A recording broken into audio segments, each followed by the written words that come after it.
You're listening to the AdCast with your host, Elliott. I am back with my man, Mr. David Bates. David, that last episode that we did, it sparked part two, man. And every time I get on the line with you, man, I'm either laughing or learning something, And right now, I want to give you a big shout out right now. If you guys have not heard the first episode between David and I, go back and listen to it. And I'm sure Pete will put some notes there. But David is the CEO of Bokeh Agency. He's out of California. The guy grew up in tech, working for Apple and Google and all these other big names. And now he's serving brands like that, and right now, he's actually on a retreat right now. So he parked some time for us to have this conversation. So he's out with his employees or his team members right now on a retreat. He's giving back to his team. And in the beginning, we started talking about just, why did you do it, or when's the right time to take your people out? And David, you led off by saying, like, you got to give them that appreciation. And we talking about, like, it's not a spend that you're making, it's an investment that you're making in your people. So I want you to kind of go into that, and then we got a lot of shit to cover today, you and me. So tell me about that, brother. Man, thank you so much for bringing me back for part two. I had a lot of fun on our first conversation, and I mean, we just kind of jive and just free flow. Yeah.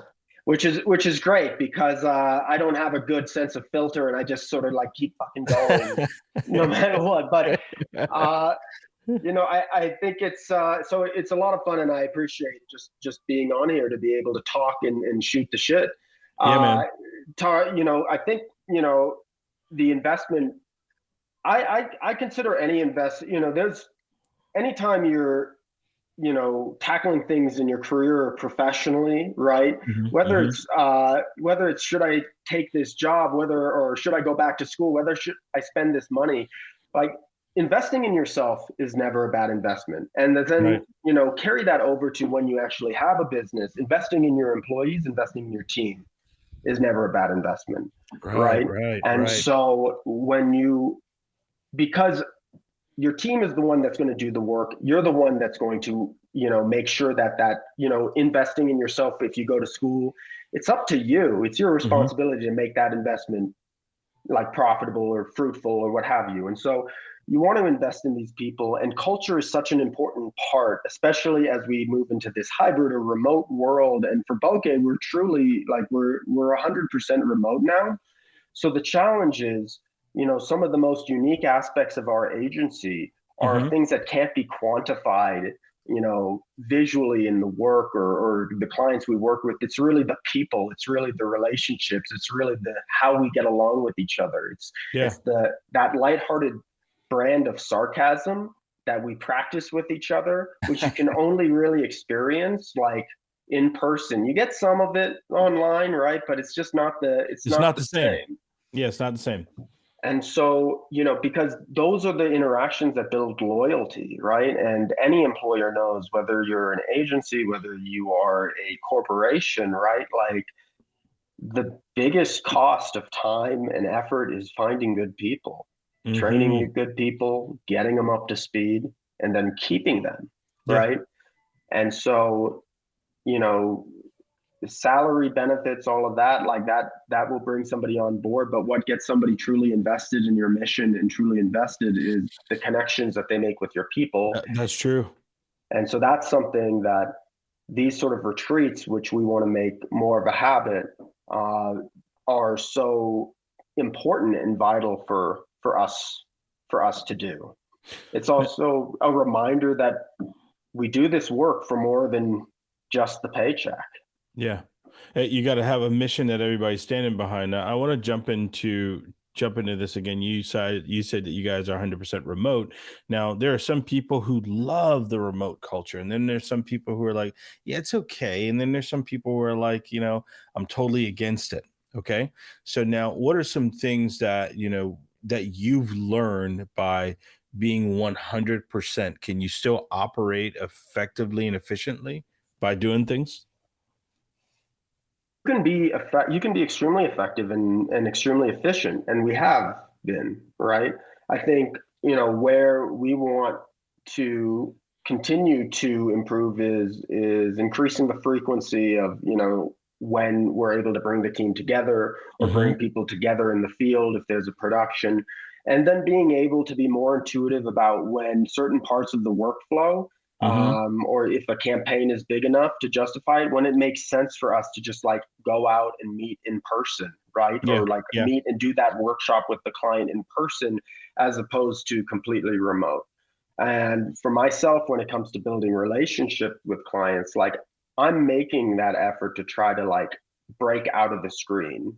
So, even if that means, driving, because now people are working from, they're not all in San Francisco, they're Yeah. on the other side of the bay. And so now I'm gonna, but like, okay, I'm gonna drive an hour, hour 15 minutes to meet you for coffee, for an hour, because that FaceTime, those relationships and building that outside the formalities of a 14-inch screen are Yeah. so important. So um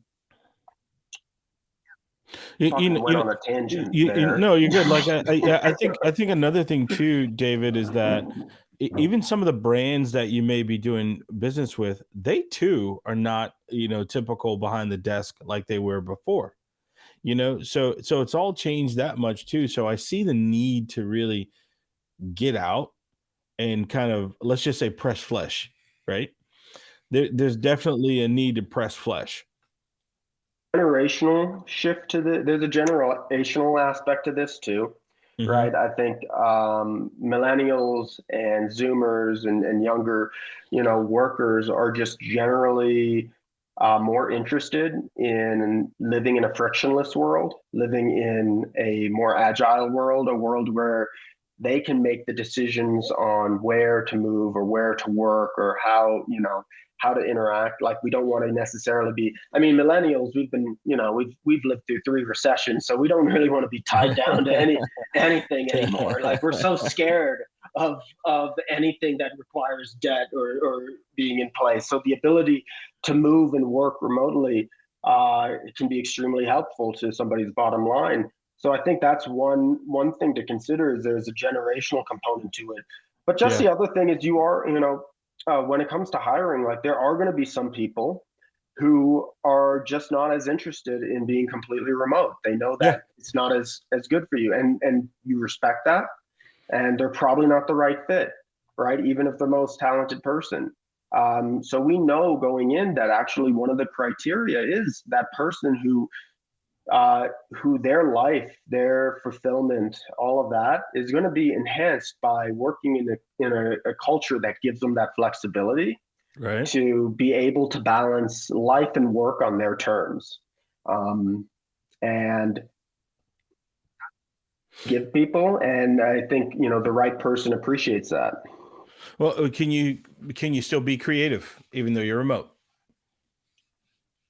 Absolutely. I think it actually, you use it to your benefit because now you have access to creatives and Hmm. creative thinking that's informed by a bunch of different environments as opposed to the same environment, Mm. right? So like, you know, uh, I live in the bubble of the Bay Area, right? Right. But the Right. bubble of the Bay Area isn't the same as, the bubble of Nashville, Tennessee, Hmm. the little dot of blue in a sea of deep, deep red, right? So you get a different perspective on things when you have, one of our producers was living in Tennessee, right? Like Hmm. you get that, and those are insights that, you know those are those small day-to-day interactions when you go to Hmm. the grocery store, Yep. right? That you can really You can feel then, the community. You kind of adopt some of the surroundings. You become like tofu almost. You know. and it's those are the sort of insights that are important because that's what gives you perspective. And Hmm. the best creative is creative that has perspective and is able to tell a story that is universal to a human condition, not just the San Francisco condition, not just the coastal liberal condition or the interior American condition, right? Right. A story, and when it's done right, I think Obama, and maybe it was his Kerry speech that really like launched him, right? But like there's 2004. there's this beautiful aspect of American culture where your child is my child, sort of thing. I am my brother's keeper, and that's informed by being able to tell a story that we can all put ourselves in the shoes in, right? But to be able to do that, we need to listen to each other's stories, and so having a remote environment increases the likelihood of us to be able to have that diversity of thought, diversity of background, diversity of geography, in addition to the diversity of people that really then contributes to telling great stories that hopefully connect with the largest audience. So do you believe that, being in that virtual remote culture can actually better the creative? And have you seen that? Because you've had both where you were all together and now you have it where you're all virtual. So can that make your creative better? And I think that, for Bokeh, we've achieved a lot of our growth, a lot of our biggest growth when we've been separated from each other. Maybe it's because I'm not annoying people and walking around the office. And it's funny, at dinner, you're interrupting them. At dinner. My partner Sebastian tells me, like, yeah, with every new employee, I always make the recommendation, after they start, I say, hey, read up on ADHD. Like, read up on ADHD.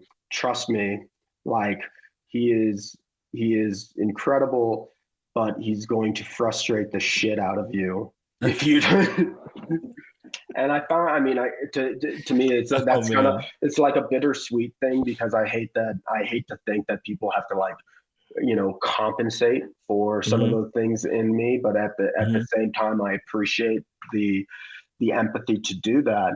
But kind of going back, for Bokeh, we've had a tremendous amount of success brought on and built new relationships during this time.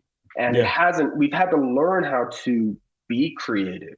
And there's things you miss. You miss those whiteboarding sessions where things flow back and forth so seamlessly, and you just write something on a board and then they write and you connect the dots. You miss some of that. Yeah. Right. And there's no replacing that sort of thing. But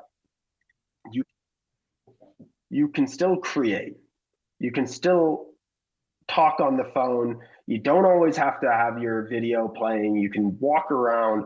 And I think in a sense, that ability to balance work and life in a more fluid way, as opposed to 8 hours of work on and then life, really enables you to see the creative and see the storytelling just as you go through the minutia, right? Like as I'm playing with my nieces and suddenly an idea comes to mind on how to position something, right? You bring up a great point, though.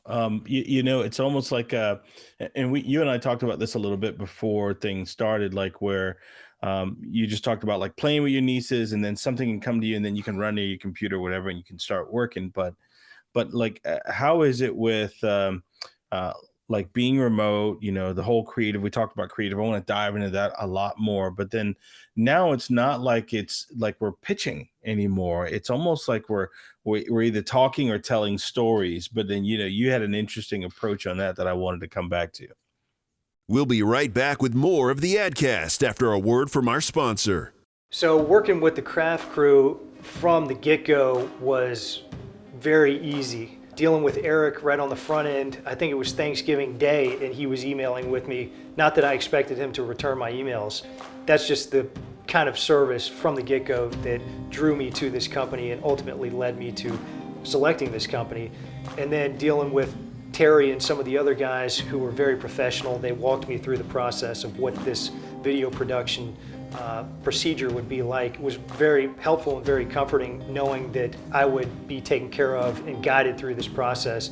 And then when the film crew got here, They were on time, they were sharp, they knew what they were doing, everything was set up efficiently, and I'm impressed.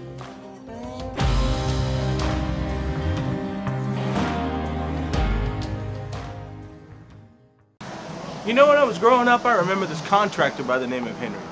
He was amazing. I mean, Henry would come over and we hired him to add a room onto our house. He would show up with a hammer, nails, wood, and a crew of 2. And he would do so much inside that house. I even watched him add on a whole room just with a hammer and nails. Here's a hammer. Now, could I do the same thing that Henry did? No, you have to have skill, time, team, and talent. So if you can't do the same thing that we can do with the same tools, you deserve a very important placement.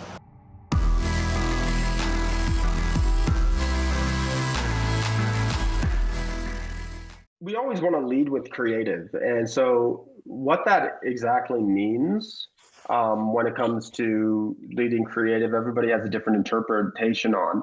For me, it's always meant, and maybe it's because I just kind of have a naturally sort of abrasive personality where I don't necessarily see whether or not there's like, we did a rebranding for a prominent coffee startup in the Bay Area called Phil's Coffee. Okay. We did that when I sent the CEO a deck, had never met him before, just sent an email, and I said, hey, your branding kind of sucks.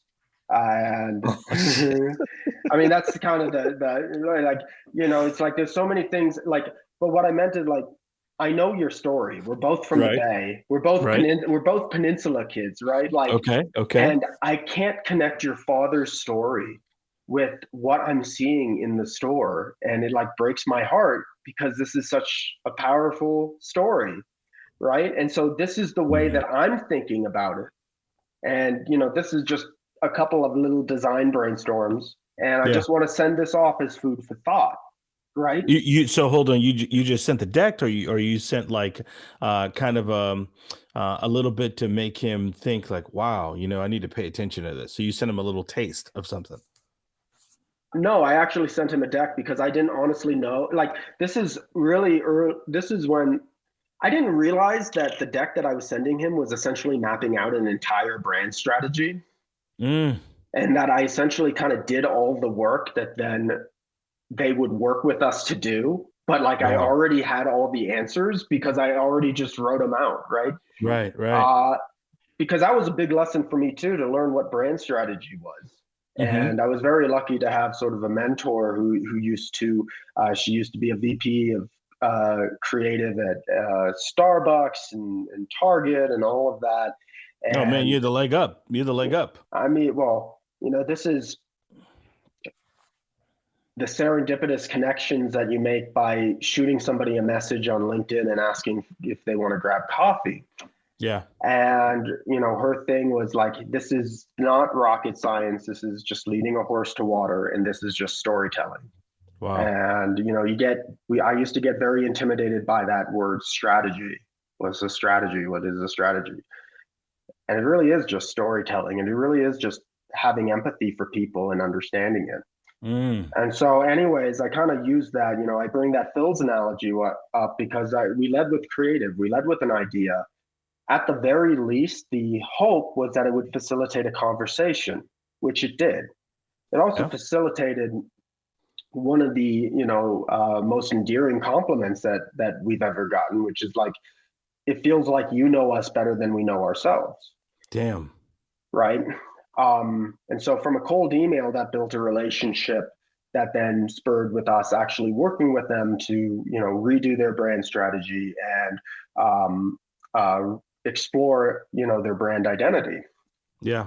And so kind of and we've always taken those sort of steps, right? When we were pitching, when we were doing an RFP for Instagram for one of their largest global business campaigns at the time. We had this storytelling approach, but we figured the best way to pitch it would be to just test it on ourselves.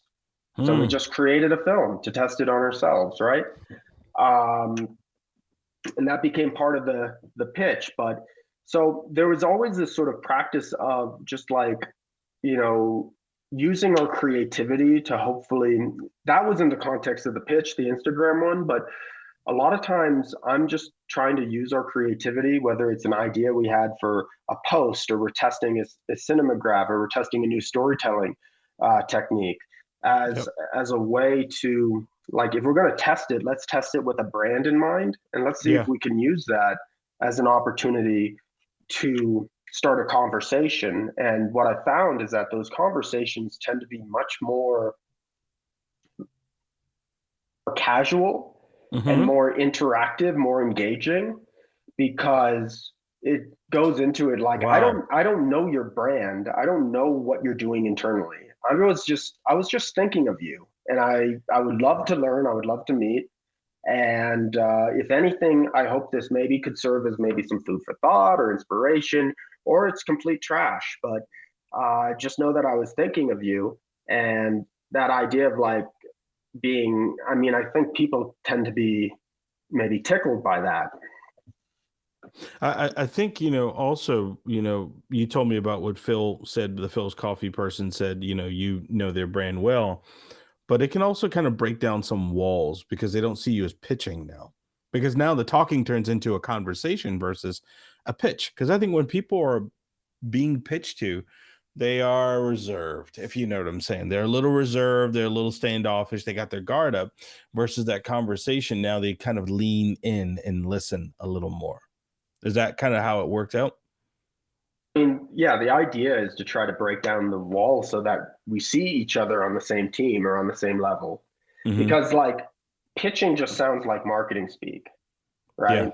Yeah. And Yep. I'm not a marketer. Like I very much have leaned into this positioning that we have for our agency, that we're not ad people. This is not what I studied. This is not what I went to school for. I never worked in an agency before starting one, right? Like, so, with all of that, like that sort of speak, I can hang in a conversation, right? But what I want to talk about is I want to talk about the stories that we want to tell. I want to talk about what are your goals, and then like, let's just spitball. Like, I want to talk about ideas. I want to learn about like what your everyday looks like, because that's how I learn about, like, I don't know how to do my career unless I learn about the things that you're actually doing. And so in this case, it's less of me pitching an idea to you and more of you telling me what what your condition is, like what are the things you work on, what are the questions you're answering. And then in the process of you telling me that, now I have a forum, I have an opportunity to just spitball some ideas, and then it becomes that sort of more natural back and forth. Yeah, but does that depend on the size of the brand though that you're working with? Because there may be, let's just say, just pulling it one out of the air, like Nike, they may want to have a different conversation than someone who's doing half the revenue that they are doing, right? That Instagram example that I brought up to you, right? Like we got that opportunity from me sending a LinkedIn message to a marketing manager. This was at the time Instagram was just really starting to incorporate ads into the feed. And at the time when they were first doing it, they were being very intentional in curating that content, right? So the ads would like fit into people's feed and not be like obtuse. But I contacted her, I'm like, hey, I would love to get some insight into how you are, either building these ads or just like how you're approaching this, right? Because it's a sensitive topic, like introducing ads to a space where your users aren't used to it, and they could see that as almost like selling out. Yeah. And so yeah, exactly. It was just really like a networking opportunity, a coffee and a lunch that then sort of, led to us keeping in touch every now and then to, I'm heading over to London and was just curious. Like, I always like to network with new people. Do you have anybody that, any colleagues that you would recommend? And then she recommends me to somebody. And then, I meet with him and we have a good chat. And then he's like, I have this RFP. I have this I have this brief. Would you be interested in it? Right. Wow. But like, that's, you know, and you go from start to finish, right? Like, this is a 9-month journey, right? Yeah. Oh, it's one that's worth it too. I literally had like an Instagram baby. So it was like, because, you know, it started with the coffee conception, and then we won the pitch 9 months later, right? But like, it, you know, Yeah. we've never been opposed to playing that slow game, because that slow game allows us the opportunity to really learn about the person across from us and learn about their market. And I think that's much, much more valuable than just going in with an assumption that you have the solutions they need. Right. You don't know everything. Now, you know, it's so interesting, David. All of us started from coffee and just being able to talk. Do you think a lot more agencies need to take that approach, or a lot more creatives need to take that approach and just stop trying to pitch all the damn time and just have a conversation? Well, yeah, I think having a conversation and treating your client as more than a means to an end is just a good practice, regardless of what business you're in. Right. I think for creatives, understanding inherently that your ideas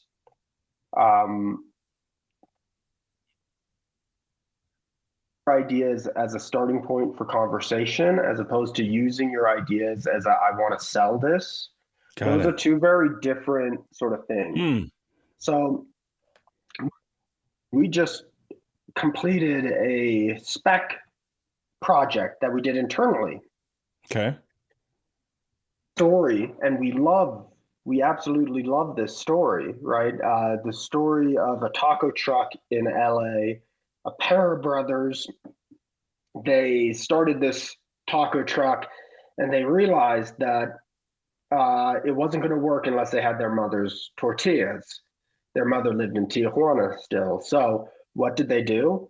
You would think that the logical thing would be to just get their mother's recipe and make the tortillas in Los Angeles. Yeah. But the logical thing doesn't tell the best story, and it's also not true. What they really did is, if they're going to get their mother's tortillas, it needs to be made by their mother. And so twice a week, they would go from Los Angeles to Tijuana and then smuggle their mother's tortillas back into the States. And they make these most amazing tacos, right?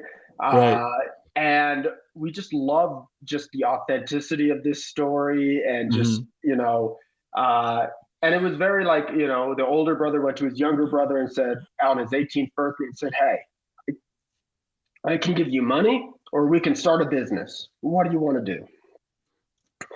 And so we thought, like, okay, this story, we could probably apply this story to several different brands. Let's think of a few, and let's think about how we can film it and capture it in a way that gives us some flexibility to play around with, how do we incorporate this type of brand versus this type of brand?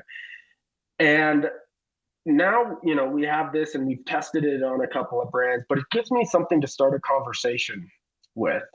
And I can share it with a contact, or I can share it with somebody new, and just say, "Hey, team, creatively inspired, thinking we wanted to test some new things. We decided to play with your brand, and I would love to get your thoughts on this, or feedback, or anything, right? Like, I don't mean this to step on any toes. I really just want to use this to start a conversation, if anything."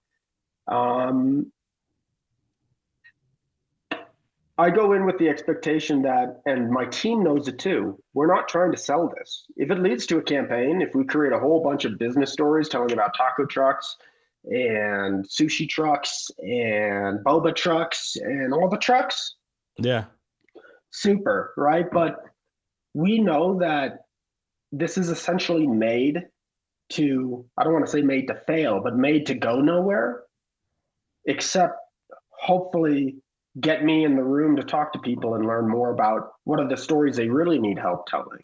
Right. And so if you go in with that approach, that creative is meant more as a conversation starter,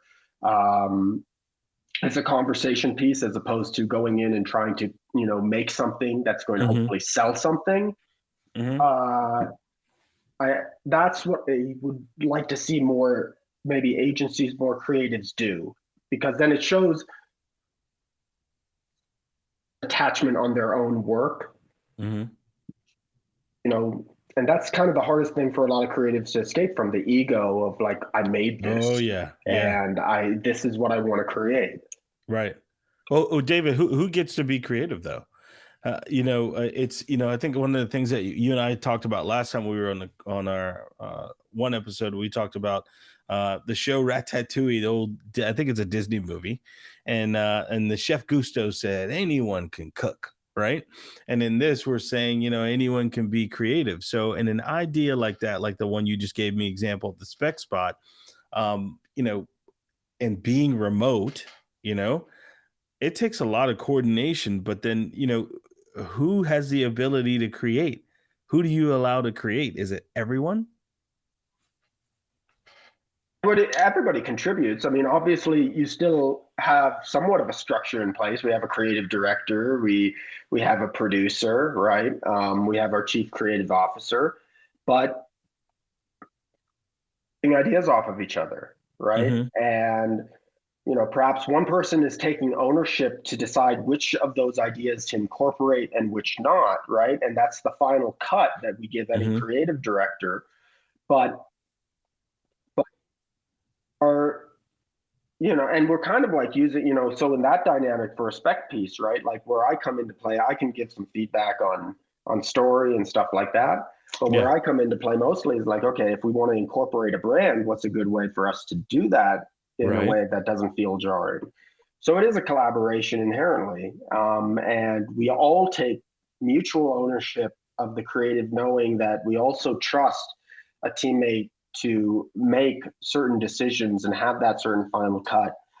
And the same goes with the work that we do with clients, right? We bring them into the process as much as it makes sense to, and we want them to be at the table making decisions with us, not necessarily us presenting them with a solution or presenting them with, this is the only two options you have. Like, we want to put the solutions on the table from our standpoint, and we want to talk with them, and we want to see what resources they have.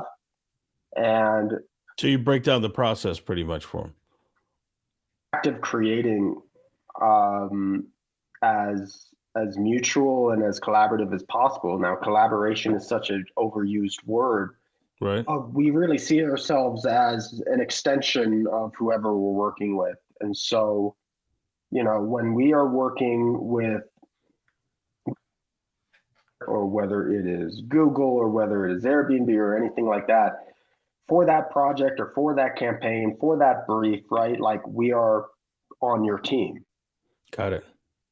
So you guys are side by side while doing this. Now, David, when a lot of people, they don't understand the creative approach, and like even when we've done some creative for people, they think that they hire you and then you come out and either film or you design and then that's it, and they don't understand a lot that goes in between.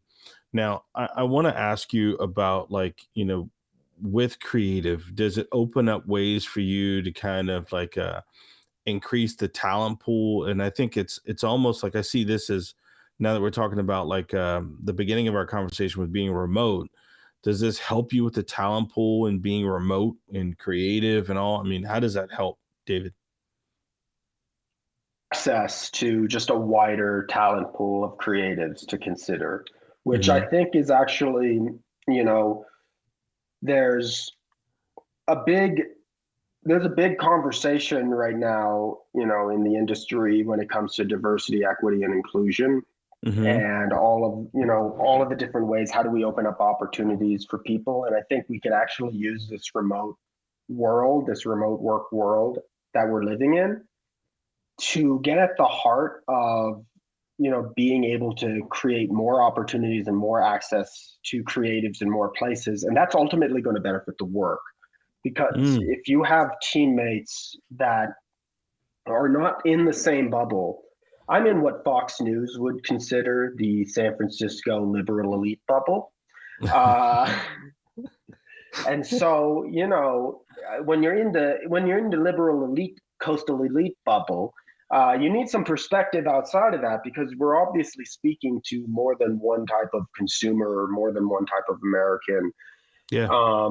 And so that's where having this remote environment, having employees that are spread across the country in different around the world, and having partners around the world,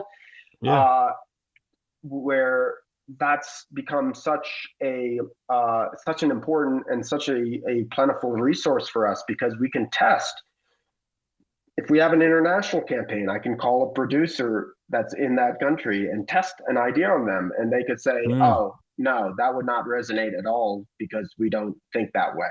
Like, okay, yeah, right, and that's so valuable to have those insights, to have those plugins. And so when it comes to hiring, now we can start to look beyond the traditional spheres, and then we can start to challenge ourselves as employers to see through people's portfolios, to see through who they've worked with, to see through where they've worked, which I think is really, when we're talking about things like diversity, equity, and inclusion, that's what we have to really attack, is how do we open up opportunities and see through to potential of a person, as opposed to simply just treating this on a surface level. We need more representation in the office, because now the office is remote, but we can use that to our advantage to actually find those people and create those opportunities. So, it's interesting. So from a standpoint of like doing the best creative work, making sure that work is well informed and has a diversity of perspectives, like leaning into it, to hiring people, there's a lot that being remote is a detriment to, and that you have to mitigate things like when to come together and how to build that culture. But there's a lot of advantages to being able to widen the net. And I agree. That I think is starting the industry in advertising, marketing, creative is just starting to scratch the surface on how to widen that net, how to talk about issues, whether it's, diversity, equity, inclusion, whether it is, I just saw this article in Adweek about masculinity, which I saw like advertisers don't know how to talk about masculinity. Well, some advertisers don't know how to talk about this. Some advertisers don't know how to talk about race. They still don't know how to talk about race. And that I'll never forget this, and I got something that I'm dying to ask you, but I'll never forget this. I was on a meeting with a client, and they had a person that was responsible. Let's just say their in-house agency person kind of thing.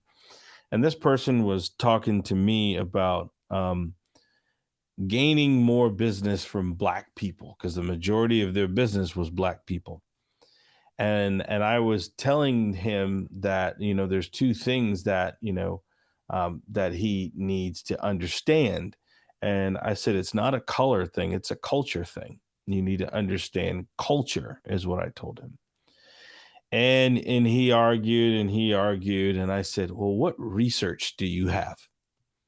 Because I got over 40 years of research that says I know the culture a hell of a lot. You know what I'm saying? And I think it's and I'm saying that to say this, that some brands or businesses, they may say they needed their target may have been, Black people, but they are afraid or they don't understand how to do it. So they just hired this person that had nothing to, they didn't know anything about the culture. The first thing is, I don't care how big the bag is, David. If the bag is big and then the target is, okay, I need to go after the Jewish American audience. I don't know a lot about the Jewish American audience except my friends, right? So what am I going to do? The right thing for me to do is tap into them and tap into people like you so I can understand the culture. You know what I'm saying? There's a competency that comes with the culture. So I wanted to ask you about that, like like history and creative and how, let's just say history and culture and how that affects creative. So That's what I was dying to ask you. well, I mean, you bring up the difference between color and culture, and I brought up just a moment ago about this article I wrote about masculinity, right? Mm-hmm. And you talk about, what is important to know or have empathy for as a creative so that you can actually speak to your audience. You look at the Black community, especially in the United States, and how masculinity is in that, affects the Black community. You look at a community where, especially like, where you're talking 70s, 80s, whatever, where women have really had to fill in the gaps in masculinity, right? That's where you get these very strong Black women, and where you have a lot of broken homes a lot of times, right? Whether that's due to policy or what have you, right? And so understanding like how that affects then the family dynamic, right? Or culturally, even before like you get to sort of like the war on drugs or how that like, affected, minority, marginalized communities more. Exactly. You look at a pre-civil rights era where outside of the home, Black men, they weren't given as much of the respect. They couldn't necessarily like stand up and have that. They were kind of emasculated socially in many ways just because of racism and prejudice and all of that. And so then like the home, when they got home, that became their area where they can, really be more masculine, right? Their home turf. Their home turf. So, I mean, I'm generalizing the experience, like, and it's not my experience to truly understand, but what I try to create space for, is understanding that, like, this is a community when you're talking about what masculinity is, what femininity is, what all of that is, like, they have a different interpretation that is informed by their experiences in this country and how they've had to fill in the gaps for what they weren't getting, for the respect they weren't getting out in the world. They had to fill that in at home. Right. When dad wasn't around, mom had to step in and take that role too. Right. And that's something that if you understand, if you have empathy and room for that, now you can start to craft creative that speaks to that audience, right? And I think that's important. Otherwise, you're simply trying to craft creative and you're, Did you say craft creative? Do you say craft? Yeah, I say perfect. craft. That's perfect because that's the name of one of our companies. Perfect. There you go. You didn't even have to pay me. I got nothing. Craft creative. But you can that's when you can account for culture and not just color, right? The Jewish American experience, that you pointed to, how that informs my creative. And I've taken a really big interest in because DE&I has become such a large conversation in the industry. Yeah. But also like be just paying lip service to like that's just what people want to hear right now. Like how do we actually like tackle that? Right. Because that's the difference, like between hiring for color versus hiring for culture, right? Like we don't want to fill for quotas. We want to open up opportunities. And that's more than just like hiring, like what does somebody look like or how they dress or whatnot. It's understanding the different things that affect how they got to where they are. And perhaps us realizing that maybe we need to do more to make up for the gaps of if they've never worked with a big brand, if they've never because of where they live or anything like that. and I come to that, it becomes such an interest of mine because I realize that actually, like, there's a lot of privileges that I have. But one of those privileges, you know, beyond being like white cis male, growing up in an area like the Bay Area, which is fairly affluent area where I grew up in. So I went to public school system that was very well resourced. But I had this other influence, which was this culture of being grown up as Jewish American. And in that, I was never discouraged from any sort of expression, artistic expression, creative expression. And I was never discouraged not to think of that as a potential career path, right? Yeah. In fact, like I had so many examples, right, that were, my dad used to play Adam Sandler's Hanukkah song in the truck when he would pick us up, right? Like, and we would, you know, those were all the examples of all the Jews that made it in entertainment, right? Like, it's kind of part of our culture to celebrate, to not only celebrate that, but to actually see that as a means of, as a success path, right? Yeah. And that's 100 years built into Jewish American culture from European Jewish immigrants that came in the late 19th century, early 20th century, when the only jobs that they could get originally were working inside like a clothing factory and being a seamstress, or working in theater, right? And so it's easy to see how these more creative oriented sort of maybe craft jobs or things like that, or performance-based jobs turned into, you know, Jews, you know, having a presence in the movie industry, having a presence in Broadway theater, having a presence in television and radio. Mind blown. Right? And mind blown. And all of that, like, now becomes part of the cultural heritage that's passed down, where like this is a legitimate way of assimilating in American culture. This is a success path, right? Wow. In the same way that a lot of Asian American immigrants, first generation in this country, they see becoming a doctor as the best success path for their kid. So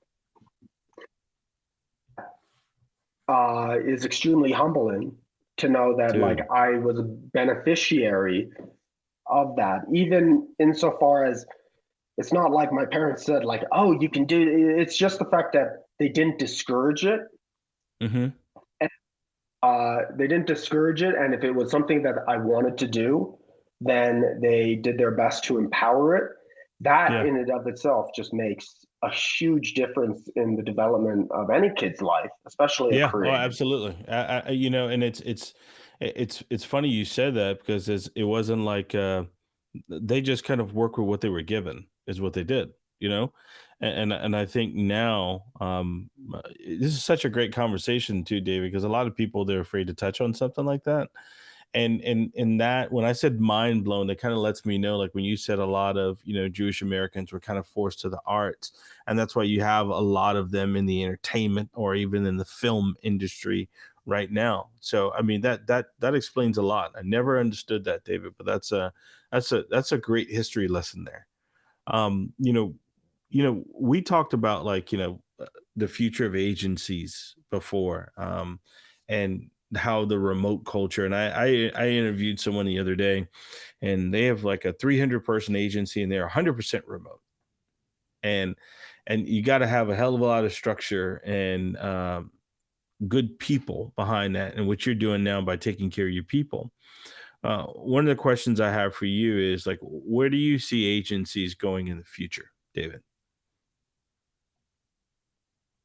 That's a hard question. That's a hard question to answer. I mean, my vision of an agency is like, you know, what I'm trying to scale is I'm trying to scale a client relationship model. I'm trying to scale a model that is predicated on, you know, sort of mutual empathy between the client and the vendor, and us working as that extension, kind of seeing ourselves as part of the same team to build the best campaigns, to tell the best stories, to do all of that, right? That's the model that I'm trying to grow. Now that model can be a model that involves 15 to 20 people. That model can grow to 200 people, right? But I'm more concerned about breaking down the barriers, those traditional barriers of formalities that keep clients apart from the creative that they're working on. And if you're apart from the creative that you're working on, then it's easy to be, to kind of just to not hold as much empathy for it, right? It becomes easy to write it. It becomes easier to blame the agency. Yeah. And I know exactly what you mean. I'm going to blame the agency, right? Like, I don't like that, right? Like, there's no blaming the agency. We're here to solve problems together, right? So that's kind of where I see, and then I see Bokeh's role in that environment as, we know what we're good at, but we're also not necessarily. So for us, we're great at building integrated campaigns. Okay. We like to work with our clients at a campaign level, thinking across channels, but integrated campaigns that are kind of harbored, that are kind of like grounded with some type of content play, some type of, whether it's animation, video, photography, what have you. But we also understand that creative, especially in this environment, has become so expansive in the sense that it touches and it expands upon everything. So we've done website designs, we've designed identities, we've touched a lot of different areas of creative. We've worked with influencers. We've done all of those sort of things because that's part of building an integrated campaign and telling an integrated story. Right.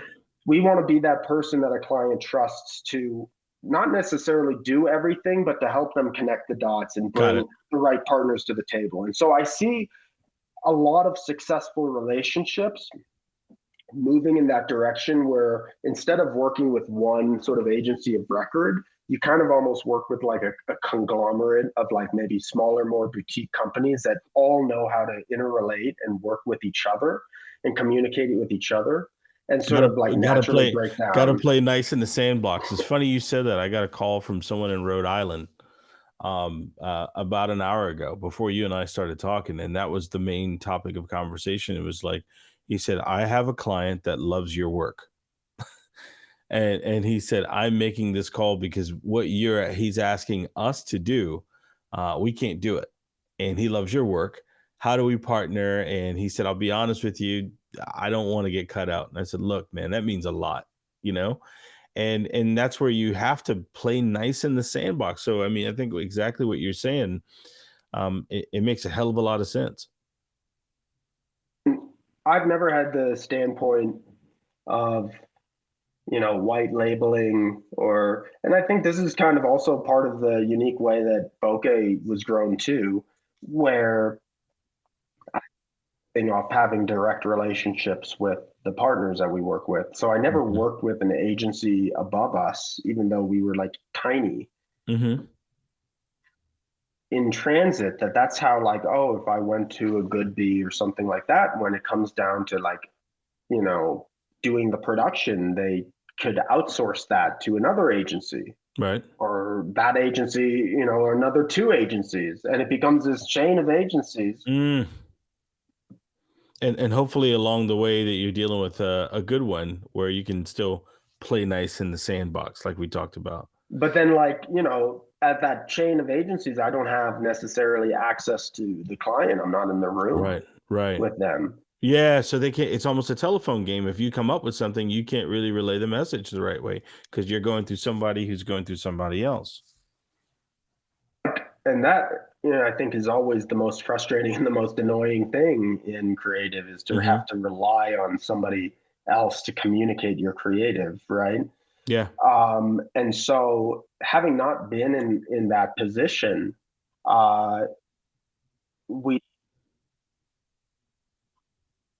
to being able to work directly with our clients. And because we work directly with our clients, we saw the other agencies they work directly with. Wow. And so, then it just becomes about connecting the triangle. Mm-hmm. They're already working, when we were at Airbnb,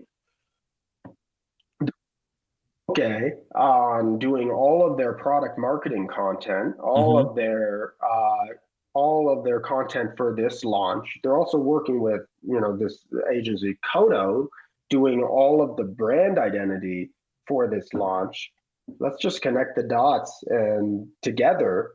And not only is that going to be easier for the client if like we're already communicating with each other and they don't have to like do the telephone back and forth, right. But it makes the campaign more cohesive. Do you feel like, over the last year or so, especially since all this COVID stuff, because I think COVID kind of made us all grow up. We had to learn things that we didn't know before. Do you feel like, as a business owner, you've matured a lot more?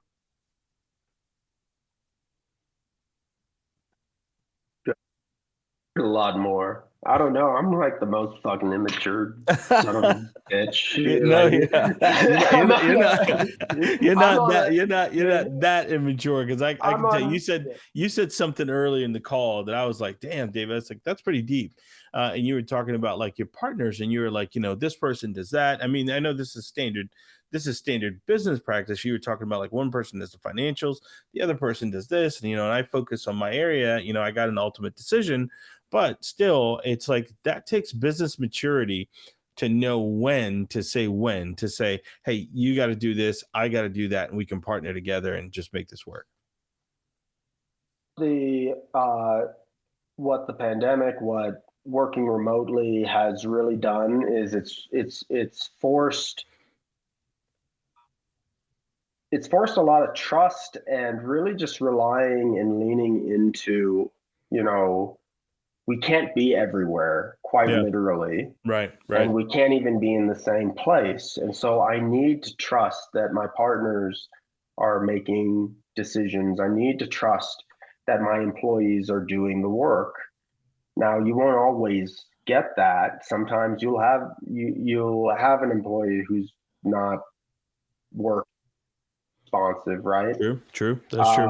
And you have to deal with that. Or sometimes it's just, I've never been one to like, if it's slow, right? Like we'll try to find things to work on, like work on yourselves. Or work on yourselves. And part of working on yourselves is like, hey, if I don't have necessarily a lot of work for you, I don't need you to be in front of your computer necessarily waiting for me to say something to you. Like, just live, man. Right? Like that's a gift. I don't give a fuck how many hours you put in, as long as the work that when we have it gets done, and when I need to talk to you, you're accessible, right? Like I don't want to have, it was the same thing, if you have an office space, people, even if they don't have work, they feel compelled to come into the office, right? Because that's just the paradigm. Yeah. They just come in. So, because then how do you know if they're going to be working and you're paying for them for those hours, right? True. But maybe it's changing the way we think about what we're paying for. Is like we're paying for effort, and we're paying for effort at those moments when they're needed the most, right? So like if it's slow and I don't have work for you, like go enjoy the afternoon, like get out of here, right? But when I need you, I need that maximum effort for, that 36-hour like turnaround, right? And if it involves a weekend, like that's what I'm going to depend on you for that. And so not working in person has really kind of, forced us to accept that like we really depend on our employees and we depend on our partners so much more. And I think that, when it has happened, at least in my company's overall development, kind of happened during a natural like evolution as me and my partners have gotten older and have learned how to best respect each other's sort of spheres of influence and where we exhibit our power and creativity within the company. So, I mean, how about just being accessible for your clients? I mean, because normally sometimes the clients might want to call you, but you know what I've noticed though, lately, more and more, they don't want to call you now. Clients don't call as much as they used to. Communicate with clients. Say it again. with your clients, or like how are your interactions going? Well, I mean, with me, I don't talk to them a lot. I mostly add color to a meeting, to support, either the account manager or the production team who is dealing with whatever the situation is with our partners. I want to be able to equip them so much that they don't need me. That's what I want to be able to do. I want to equip them so they don't need me to be able to do those things. I want to get the coaching call to say, hey, here's something that's going on. I have a couple solutions I want to present to you, and tell me what you think so that I can make a great opinion and take it back to our partner. That way, I'm still influencing, the decisions. I'm still aware, but it's not me actually doing it. The truth is, if, you don't want me handling your account directly. You don't. That's just true. Am I good at it? Yes, I'm good at it. But, there's a lot of other things that have my attention too. You got other companies and you got team members and you have to grow the business. You become a brand, you do a lot more things. It's very difficult. So, the client or the partner, as we call them, they shouldn't want me to be there. My job is to make sure I get my team to that point where the client partner feels like they don't need me. What you just said was a huge lesson in the early years of Bokeh. How do we get to that? Because at a certain point, if things broke down, the client would come to David. Yep. The client would, and then suddenly that creates a back channel of communication that can throw everything off. Yep. Right. And create a lot of discord. Yes. And you minimize the actual person who's in contact with them too. And so that's something I had to learn. Like David can't always come in and just be business daddy. And I like that term, business daddy.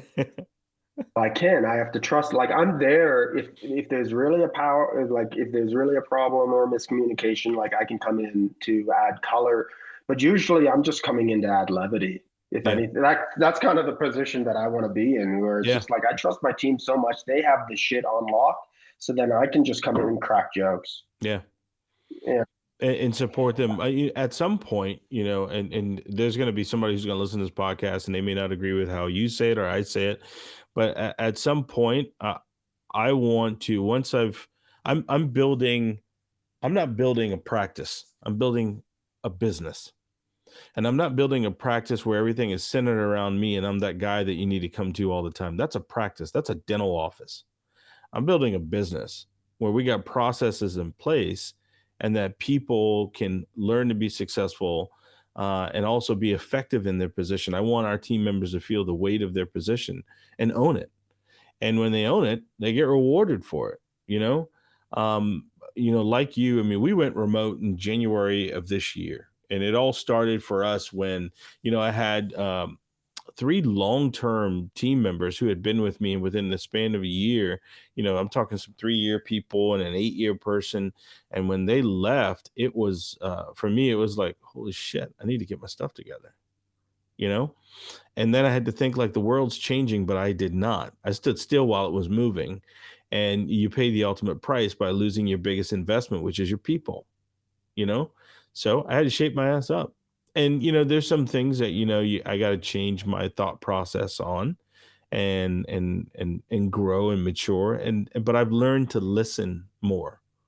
I can tell you, our, for example, we have 2 different companies, our production team, they don't need me much. I coach one and, he oversees it. And the way I'm trying to make it, I'm passing it to him. But he's the only one that I coach and he coaches the rest of the team. And I'm hoping that I can instill enough in him so that it trickles down for them. And do they hear from me? Absolutely. But as far as they hear the vision from me and that's it. And he's executing, but it's what we try and do, man. It's what we try and do. Empowering. I mean, you kind of want to you want to empower your team enough to essentially kind of almost back yourself out of the business to an extent. Out of the main, like, and that was the biggest learning lesson for me as a young leader, was learning that my creativity was going to be expressed not in how hands-on I was with the actual work, but with how I grew and empowered my team.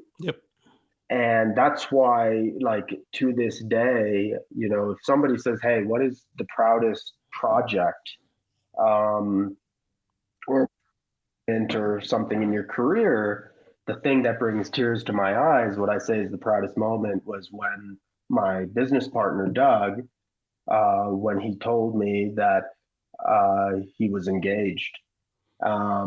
And then the second proudest, or maybe it's tied, was when he said that he was pregnant. They were expecting a kid. Because to start something,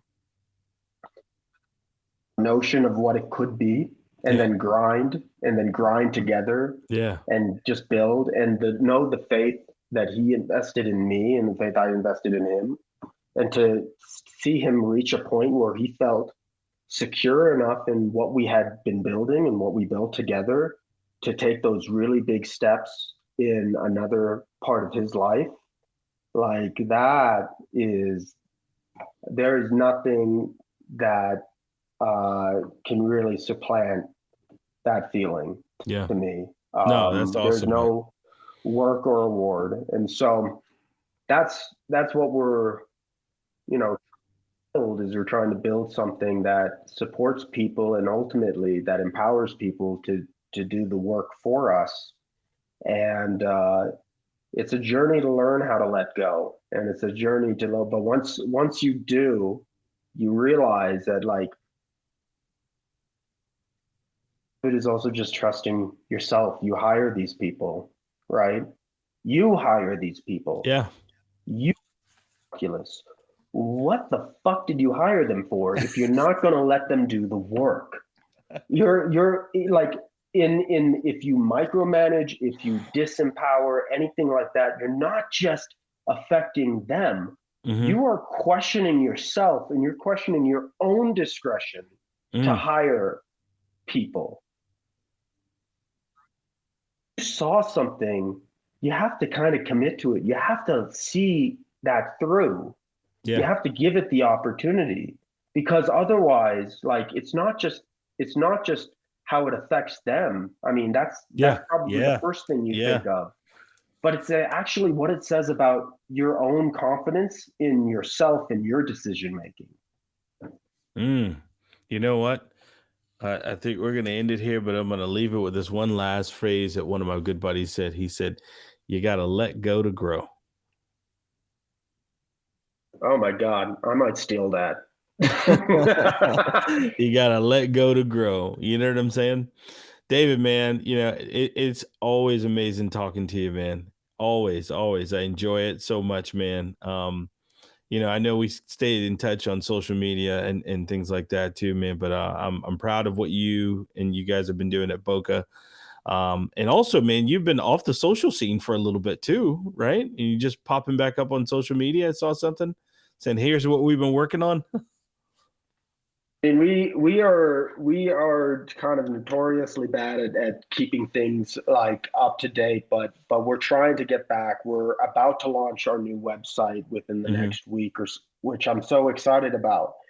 And been putting a lot of work into that. So probably by the time this podcast is live, our new website will be too, bokeh.agency. And this is like the biggest this is the first time that I feel like are reflecting the agency that we always wanted sort of to be, like, both in terms of, you know, who we are culturally and sort of like the way we want to look. So I'm super excited about that. But yeah, just trying to, you know, my big focus right now is having conversations like this, meeting people, getting back into the real world and grabbing as many coffees with people as possible until they don't want to grab coffee with a little furry Jewish man like me, like when they're tired of that, that's when Oh my that's when I gosh, know it David. might be time to switch gears. But man, I love talking to you. These are always so interesting. We touch upon so many different topics. Maybe we'll have to do a part 3 sometime. I don't know. But Maybe if we do part 3, it's got to be in person. How about that? That's some pressure for you right there. It looks like I'm coming to Charleston, right? Got it. Man, David, man, other than that, tell the audience, man, what's next on the horizon for you and Bokeh, man. Tell them what's happening, and I also want you to shout out that website address again. I mean, on our horizon right now, I mean, the big thing is we're doing a lot of internal work. We've been doing a lot of internal stuff. So our website, Bokeh.agency, is going to launch within the next couple of weeks. So like I said, probably by the time you're listening to this, you check out Bokeh.agency. You can see what we're about. You're going to be greeted like the first thing. It's going to tell you exactly who we are. We are not ad people. And then from there, you can really dive in to learn a little bit about our story and some of the work we've done. And then for myself, it's just sort of getting out there, have a couple of speaking gigs in the upcoming month where, trying to start to get on the conference circuit and trying to explore a lot of the topics that we've talked about, here, whether it's talking about building, just had a Adweek piece, go live, I think yesterday, talking about that, how to avoid that blame game, that agency blame game, and really building relationships fostered in empathy and putting in that work. So just trying to get some of these opinions out there to see like if any of these insights, if anything that you could call wisdom, because apparently now I'm like a thought leader or some shit, I don't know. But like if any of that is helpful.